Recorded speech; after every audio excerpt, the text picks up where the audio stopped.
Hello students, you have worked with Python programs. You have performed various operations on database. When you develop real-life application programs, you need to use database through your Python programs. In that case, Python will be your front end and MySQL will be your back end. Online fee payment, online games that you all play, social networking sites that we are using, they all incorporate front end and back end. Now we will be learning how to interface Python with MySQL. That is, you will be writing programs in Python through which you can access and manipulate the database.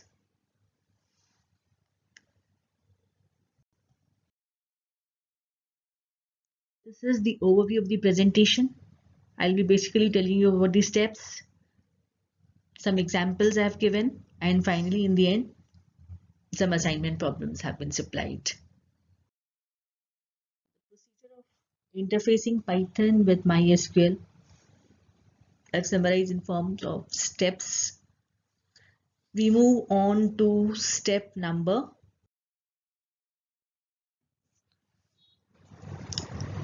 So first step is to import the required package for database programming in your Python script.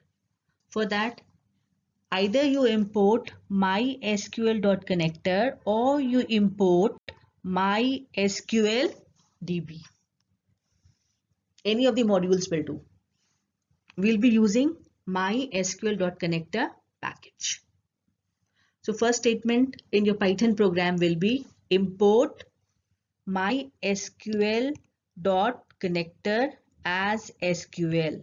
This SQL is identifier which is optional.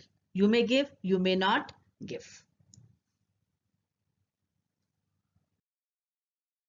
You have imported mysql.connection. We need to establish the connection to MySQL database. For that, we'll be using connect function. This function requires 4 mandatory parameters to connect to MySQL. Username, the name that you use to work with MySQL. Default generally is root. Password, this you give at the time of installing MySQL. Then you specify the host name. Host name is the server or the IP address on which MySQL is running. If you're working on a standalone machine, the host name is localhost.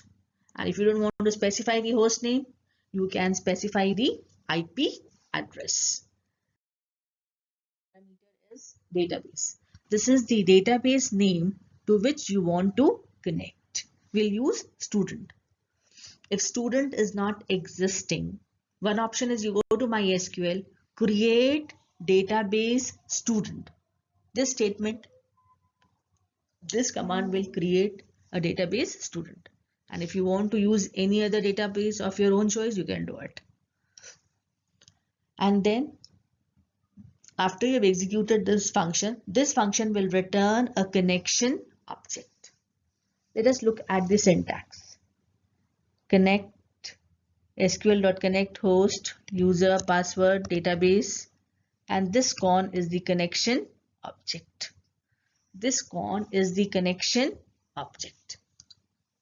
And if you have to check whether the connection has taken place or not, there's a function is connected. This function returns true if connection is successful.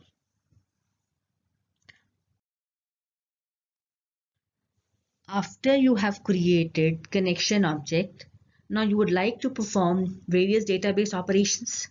For that, you need a cursor object. To create a cursor object, you will call cursor method using connection object.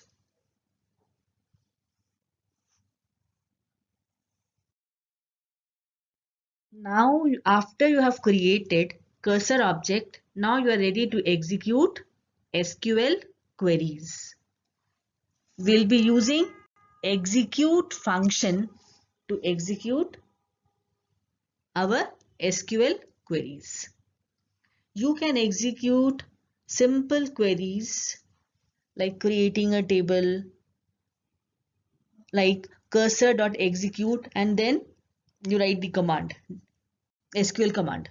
You want to create a table, you want to insert a row, you want to delete rows, you want to update rows.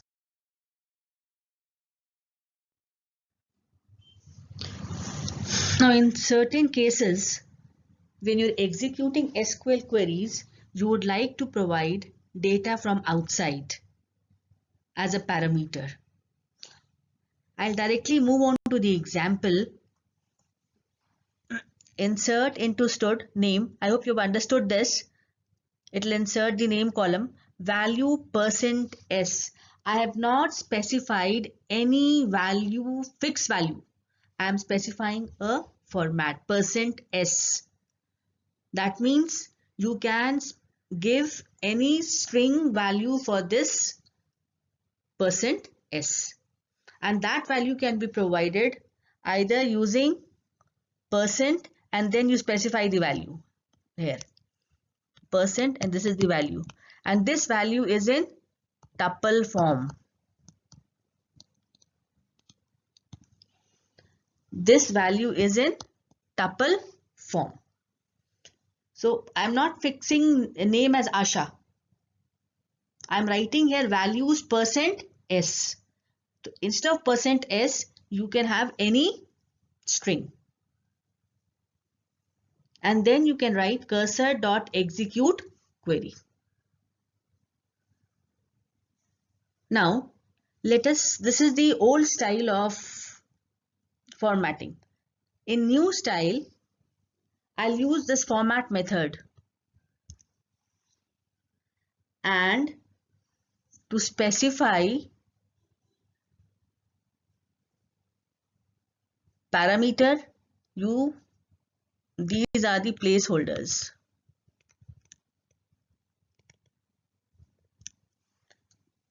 These are the placeholders. So placeholders are specified by set of opening and closing curly braces.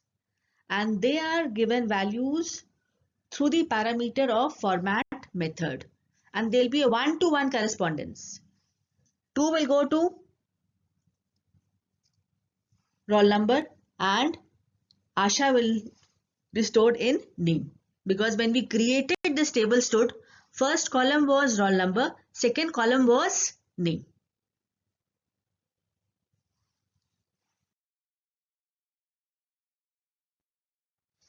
Now we have executed the query. Now we either extract data from the result set or we'll use commit method. When we have executed select query,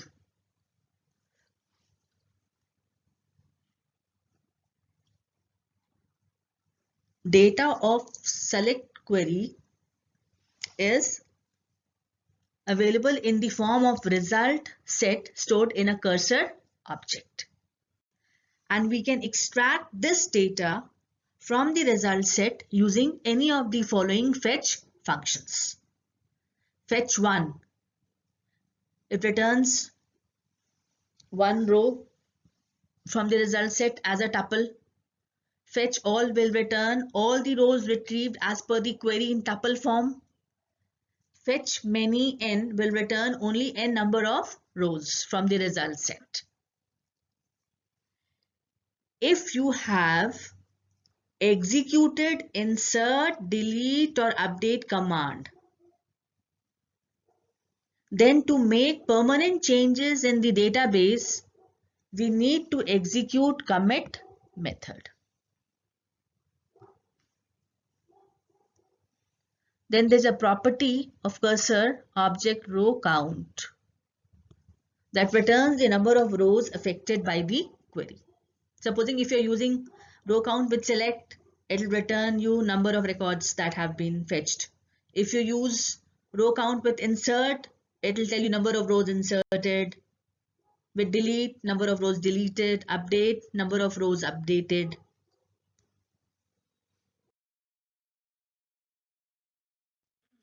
Now we move on to the last step. Once you have executed the queries, you performed your database operations, we will close the connection using connection object dot close.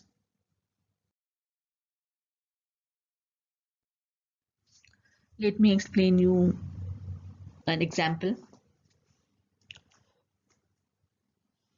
A program has been written which will fetch all the records from stored table. Database is student, username is Scott, password is Tiger. First step is import mysql.connector. Then create the connection object. Third step, create the cursor object. Specify the query. Execute the query. Now you move on to this step. Data is equal to cursor dot fetch all. This function will return all the rows from the result set in the form of a tuple. Now if you want to see each row of the table line by line, we can write a code for row in data print row. So records will be printed line by line in tuple form. And if you want to print number of rows that have been retrieved, we'll use cursor dot row count. Let me explain you one more example. In this case, I'm deleting those records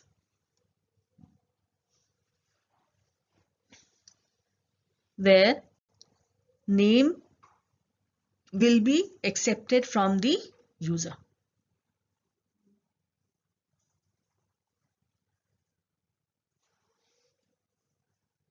Import mysql.connector, connection, create connection object, create cursor object. Now look at the query. Delete from stored where name is equal to %s.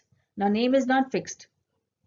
We'll input the name from the user and pass that value. So n is equal to input. I'm entering the name. Then pass this name to the query and then delete command will delete name corresponding to n. Data is equal to n,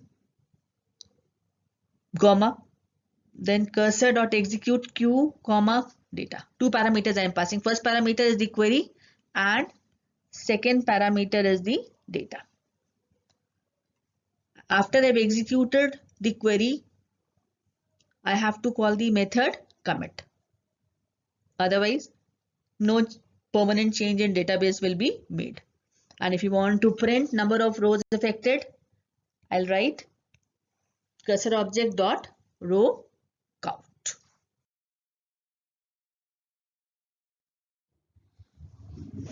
Now, these are the assignments which you have to do. You'll also have to write these assignments in your practical copy. They'll be part of your lab notebook. Any problems you'll be facing, we'll discuss afterwards. Now, again go through this lecture and try to solve the assignment. Thank you, and children, please keep studying.